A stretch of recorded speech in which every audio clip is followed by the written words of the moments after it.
मेरा नाम राहुल है। कैसे आए? मुझे एक बीमारी है। कैसी बीमारी है? पहले भीतर आने की तो कहो। आओ। अब बताओ क्या बीमारी है और यहाँ पर तुम क्यों आए हो? किसी को मुसीबत में देखकर मैं अपने आप को रोक नहीं पाता। मैं तो किसी मुसीबत में नहीं हूँ। क्या तुम्हारे पति बीमार नहीं है? हाँ है। तुम्हें कैसे पता चला? मैं अस्पताल में बतौर कंपाउंडर का काम करता हूँ। मैंने तो उन्हें एक प्राइवेट नर्सिंग होम में दिखाया था। वह बात भी मैं जानता हूँ। कैसे? तुमने सर्जन रमेश से अपने पति को दिखाया था ना? हाँ। उन्होंने तुम्हारी मदद करने के लिए मुझे फोन किया था। तुम्हें फोन किया था? लेकिन क्यों? उन्हें मेरी काबिलियत और ईमानदारी पर पूरा भरोसा है। वे हर केस में मुझे ही बुलाते हैं। खैर, तुम असली बात पर आओ। मैं यह कहने आया था कि यही मौका है जब तुम अपने पति से छुटकारा पा सकती हो। क्या मतलब है तुम्हारा? बनो मत। मैंने जो कुछ कहा है वह तुम्हारे ही मन की बात है। तुम्हारी उम्र इस समय 30 साल से ज्यादा नहीं है, जबकि तुम्हारे पति 60 से ऊपर के हैं। औरत को सिर्फ दौलत ही नहीं चाहिए, उसकी कुछ जिस्मानी जरूरतें भी होती हैं जो तुम्हारे बूढ़े प्रोफेसर कभी पूरा नहीं कर सकते। 10 साल पहले किन हालात में तुम्हारी शादी हुई थी वह भी मैं जानता हूँ। उस समय तुम 20 साल की थी और प्रोफेसर साहब 50 के थे। शादी से लेकर आज तक मैंने तुम्हें और तुम्हारी आंखों में खुशी नहीं देखी। तुम्हारी हर मुस्कुराहट में मजबूरी होती है। वह तो अपना अपना नसीब है। देखो, नसीब, किस्मत, भाग्य का कोई मतलब नहीं होता। 2 विश्व युद्ध हुए जिनमें करोड़ों आदमी मार दिए गए। इस देश में 4 युद्ध झेले, उनमें भी लाखों लोग मारे गए। बांग्लादेश की आजादी की लड़ाई में 20 लाख बेगुनाह लोगों की हत्याएं हुई हैं। क्या यह मान लिया जाए कि सबकी सब किस्मत खराब थी उनकी? और उनमें से हजारों तो भगवान पर भरोसा करने वाले भी होंगे, लेकिन कोई भगवान या खुदा उन्हें बचाने नहीं आया। इसलिए इन बातों को भूल जाओ। ये बातें सिर्फ कहने और सुनने में ही अच्छी लगती हैं।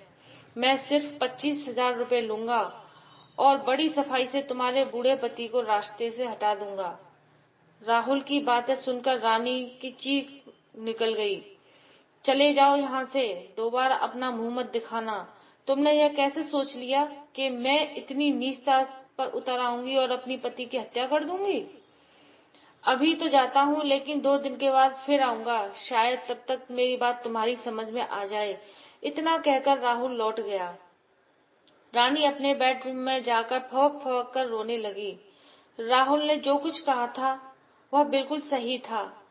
रानी को ताज्जुब हो रहा था कि वह उसके बारे में इतनी सारी बातें कैसे जानता था। हो सकता है उसका कोई दोस्त रानी के कॉलेज में पढ़ता हो, क्योंकि वह तो रानी के साथ कॉलेज में कभी नहीं पढ़ा था। वह उसकी कॉलोनी में भी नहीं रहता था। रानी के पति बीमारी के पहले रोज सुबह टहलने जाया करते थे। हो सकता है राहुल भी उनके साथ टहलने जाता हो। वहीं उस पर उसके पति से परिचय हुआ हो और उन्होंने यही सारी बातें उसे बता दी हों। उसके लिए राहुल इतना बड़ा जोखिम क्यों उठाना चाहता है? आखिर यह एक तरह की हत्या ही हुई। बात खुल भी सकती है, कहीं राहुल का यह पेशा तो नहीं? वे में शादी केवल उसी की थोड़ी हुई है। इस तरह के बहुत सारे मामले हैं। राहुल के चेहरे से तो ऐसा नहीं लगता कि वो आपराधिक किस्म का आदमी है। कहीं उसके दिल में उसके लिए प्यार तो नहीं पैदा हो गया है? रानी को किसी भी तरह के सुख की कमी नहीं थी। प्रोफेसर साहब अच्छी खासी तनख्वाह पाते थे। उसके लिए काफी कुछ कर रखा था। 5 कमरों का मकान, 3 लाख के जेवर, 5 लाख बैंक बैलेंस, सब कुछ उसके हाथों में था। 50,000 रुपए सालाना तो प्रोफेसर साहब की किताबों की रॉयल्टी आती थी। इन सब बातों के बावजूद रानी को जिस्मानी सुख कभी नहीं मिल सका। प्रोफेसर साहब की पहली बीवी बिना किसी बाल बच्चे के मरी थी। रानी को भी कोई बच्चा नहीं था। कस्बाई माहौल में पढ़ी लिखी रानी पति को मारने का कलंक अपने सिर लेने के लिए हिम्मत नहीं कर सकती थी। रानी ने राहुल से चले जाने के लिए कह तो दिया, लेकिन बाद में उसे लगने लगा कि उसकी बात को पूरी तरह से नकारा नहीं जा सकता था। रानी अपने आप को तोलने लगी थी कि 2 दिन के बाद राहुल आएगा तो वह उसको क्या जवाब देगी। इस योजना में शामिल होने की उसकी हिम्मत नहीं हो पा रही थी। राहुल अपने वादे के मुताबिक 2 दिन बाद आया। इस बार रानी उसे चले जाने को नहीं कह पाई। उसकी आवाज में पहले वाली कठोरता भी नहीं थी। रानी को देखते ही राहुल मुस्कुराया। हाँ, बताओ, तुमने कुछ सोचा? कहीं बात खुल गई तो? वह सब मेरे ऊपर छोड़ दो। मैं सारी बातें इतनी खूबसूरती के साथ करूंगा कि किसी को भी पता नहीं चलेगा।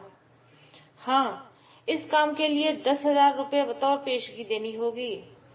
यह मत समझो कि यह मेरा पैसा है। मैं सब तुम्हारे लिए ही करूंगा। मेरे लिए? लेकिन क्यों? सही बात यह है कि मैं तुम्हें पिछले 15 साल से जानता हूँ। तुम्हारे पिता ने मुझे प्राइमरी स्कूल में पढ़ाया था। मैं जानता हूँ कि उन्होंने किस मजबूरी में गुरुजी ने तुम्हारी शादी इस बूढ़े प्रोफेसर से की थी। मेरी इज्जत तो इन्हीं की वजह से है। इनके न रहने पर तो मैं बिल्कुल अकेली हो जाऊंगी। जब से तुम्हारी शादी हुई है तभी से तो तुम अकेली हो रानी, और आज तक अकेली ही हो और आगे भी अकेली ही रहोगी। मुझे भीतर से बहुत डर लग रहा है। तुम्हें डरने की जरूरत नहीं है। अगर भेद खुल भी जाता है तो मैं सब कुछ अपने ऊपर ले लूंगा। तुम्हारा नाम कहीं भी नहीं आएगा। मैं तुम्हें सुखी देखना चाहता हूँ रानी। मेरा और कोई दूसरा मकसद नहीं है। तो ठीक है, तुम्हें पेशगी के रुपए मिल जाएंगे, कहकर रानी भीतर गई और 10,000 रुपए की एक गड्डी लाकर राहुल के हाथों पर रख दी। रुपए लेकर राहुल वापस लौट गया। तय समय पर रानी के पति को नर्सिंग होम में भर्ती करवा दिया गया। सभी तरह की जांच होने के बावजूद प्रोफेसर साहब का ऑपरेशन किया गया, जो पूरी तरह से कामयाब रहा। बाद में उन्हें खून चढ़ाया जाना था। राहुल सर्जन रमेश की पूरी मदद करता रहा। डॉक्टर साहब ऑपरेशन के बाद अपने बंगले में चले गए। खून चढ़ाने वगैरह की सारी जिम्मेदारी राहुल पर थी। सारा इंतजाम करके राहुल अपनी जगह पर आकर बैठ गया। रानी भी पास की कुर्सी पर आकर बैठ गई थी। राहुल ने उसे आराम करने को कह दिया था। रानी ने आंखें मूंद ली थीं, पर उसके भीतर उथल पुथल मची हुई थी। उसका दिमाग तेजी से काम कर रहा था। दिमाग में अनेक अनेक तरह के विचार पैदा हो रहे थे। राहुल ड्रिप में बूंद बूंद गिर रहा प्रोफेसर के शरीर में जाते हुए खून को देख रहा था। अचानक वह उठा। अब तक रात काफी गहरी हो गई थी। वह मरीज के पास आया और ड्रिप से शरीर में जाते हुए खून को तेज करना चाह रहा था, ताकि प्रोफेसर का कमजोर दिल उसे बर्दाश्त न कर सके। तभी अचानक रानी झटके से अपनी सीट से उठी और उसने राहुल को वैसा करने से रोक दिया। वह उसे लेकर एकांत में गई और फुसफुसाकर कहा, तुम ऐसा कुछ नहीं करोगे।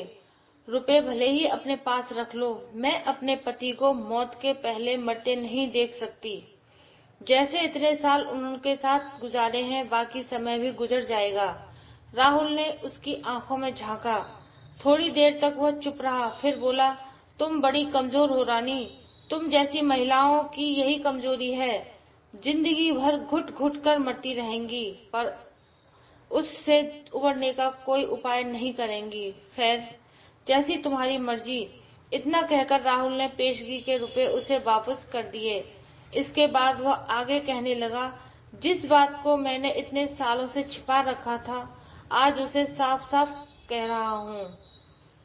रानी, जिस दिन से मैंने तुम्हें देखा था, उसी दिन से तुम्हें लेकर मेरे दिल में प्यार फूट पड़ा था, जो आज बढ़ते बढ़ते यहाँ तक पहुँच गया है। इस बात को मैं भी कभी तुमसे कह नहीं पाया। प्यार शादी में ही बदल जाए, ऐसा मैंने कभी नहीं माना। मैं उम्मीद में था कि तुम अपनी बेमेल शादी के खिलाफ एक न एक दिन बगावत करोगी। मेरी भावनाओं को खुद ब खुद समझ पाओगी, या मैं ही हिम्मत करके तुमसे अपनी बात कह दूंगा। इसी जद्दोजहद में मैंने 15 साल गुजार दिए। आज तक मैं तुम्हारा ही इंतजार करता रहा।